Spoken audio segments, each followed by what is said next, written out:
The 1890s was arguably Arthur Machen's most productive and creative decade, and will be covered in this second video. But before leaving the 1880s, I should say that Machen had met Amelia, or Amy, Hogg, possibly as early as 1881. No known photograph of Amy survives, sadly. In many respects, she is a mystery. Machen's biographer, John Galsworth, said that they probably first met here at the home of the editor and author Lewis Sargent at Turnham Green in London. Machen lodged here between 1881 and 1882. This, I should say, is a very bespoke copy of John Galsworth's very odd book, The Residences of Arthur Machen. This is Machen's own copy, knocked up by Galsworth. It was presented to Machen and his second wife, Purefoy, by Galsworth or Fitton Armstrong in 1930, and was a gift to me from Machen's daughter, Janet. But back to Amy. A few years ago, Godfrey Brangham found in the 1881 census that Amy lived at 23 Clarendon Road, Notting Hill, the lodging house where Machen boarded from 1883, which is an odd coincidence.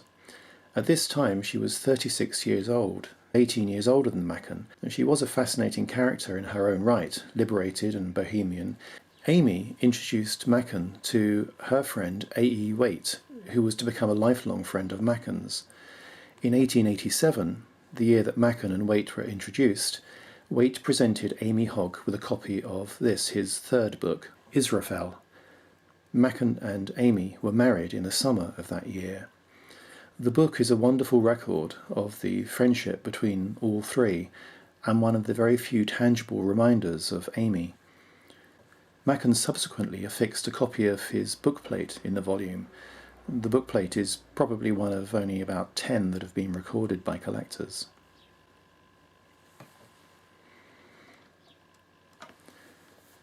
Their first address as a married couple was 98 Great Russell Street, and they lived here and in the house opposite until 1889, and in 1890 moved to Soho Street,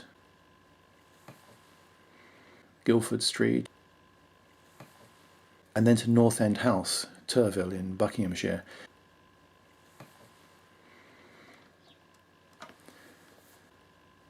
Then back to 36 Great Russell Street, with time spent in France. By 1889, Machen had begun writing very contemporary potboilers for racy society magazines, such as the St James's Gazette and the Whirlwind, and he had met and dined with Oscar Wilde in 1890. The highlight of Machen's time in the yellow, naughty 90s came in 1894, when The Great God Pan was published by John Lane in the Keynotes series with designs by Aubrey Beardsley. The book was attacked, sometimes viciously and at length. One critic wrote that it was an incoherent nightmare of sex and the supposed horrible mysteries behind it, such as might conceivably possess a man who was given to a morbid brooding over these matters, but which would soon lead to insanity if unrestrained. Of course, all this helped sales no end. The Great God Pan even inspired parodies. Arthur Rickett in the Globe published The Great Boo Plan, renaming it A Yellow Creeper when he included it in this volume, Lost Chords. The Great God Pan was followed by The Three Impostors in 1895, again in the Keynotes series. This copy was inscribed to A.E. Waite. Waite's own copies of Machen's books went to the Waite scholar Bob Gilbert, and some passed through the hands of the book dealer George Locke. I've managed to obtain a few of them from Bob and George, and other sources that they sold to. Later, in 1895, The Red Hand was published in this, Chapman's Magazine, which presumably was the publisher's binding for those who wanted the individual parts collected. At the same time, The Shining Pyramid was published in Waite's magazine, The Unknown World. Then there is a gap, because Machen did not publish anything significant for the rest of the decade. Between 1895 and 1901, he lived with Amy at 4 Verulam Buildings, but during this time he wrote The Hill of Dreams, originally The Garden of Avalonius, and he also wrote the stories later collected as Ornaments in Jade. He worked for the magazine Literature, and was attempting a great and curious book of which The White People is the only whole surviving fragment, although it shares a framing device and character with hieroglyphics. It was here, at Verulam Buildings, where Amy died in 1899. Hieroglyphics is a very odd and personal book of literary criticism, and was Machen's next full-length publication in 1902.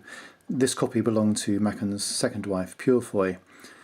Machen's theories have rarely been considered in step with critical thought.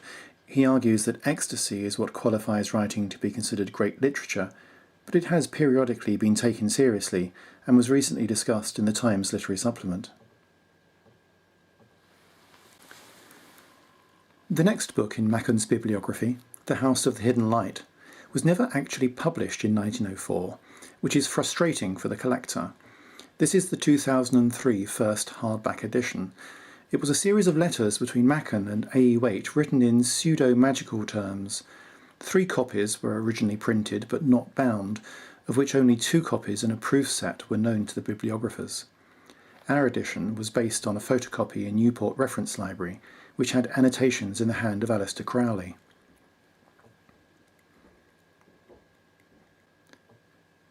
This next item is an oddity, unpublished, and probably written by A. E. Waite. It is a carbon copy typescript on 16 leaves of The Lesser Ritual of the Precincts and Mystery of the Outer Vaults. There are also 4 additional smaller leaves of manuscript in Waite's hand entitled Votive Offerings. This document contains the laws of the Sodality and Order of the Night.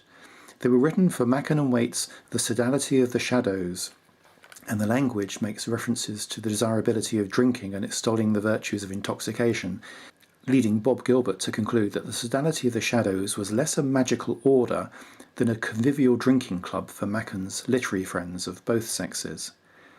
There is very little additional information on the Sodality, other than that some of the gatherings appear to have been arranged at the homes of the members. A postcard survives inviting the recipient to 39 College Court, Hammersmith, London, to a meeting of the Sodality of the Shadows on Friday evening, 8th of April 1910. With these documents have been kept a fragmentary series of letters by Arthur Machen, dated 1906, written from his Causeway Street home. Bob Gilbert has speculated that the aphorisms written by Machen and Waite, Similis S, published by Bob a few years ago, may have been written at the same time, to have been recited at meetings of the Sodality of the Shadows. But the next book was properly published. The House of Souls, an elegant omnibus edition of Machen's published and previously unpublished 1890s fiction. I have a facsimile jacket on this first edition. It's a facsimile of the second printing jacket. I believe that the very first jacket may well have reproduced Syme's cover illustration, because mine has a fragment of that jacket tipped inside. There are at least 3 different variants of cloth on the first, and later variant bindings.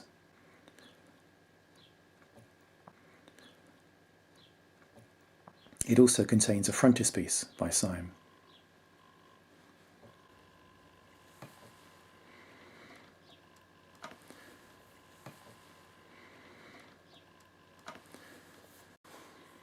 And then comes Dr Stiggins, published by Francis Griffiths in 1906. What can one say about Stiggins? There are a very few readers who consider the book to be of interest, but it will be overshadowed a year later, in 1907, by the publication of The Hill of Dreams.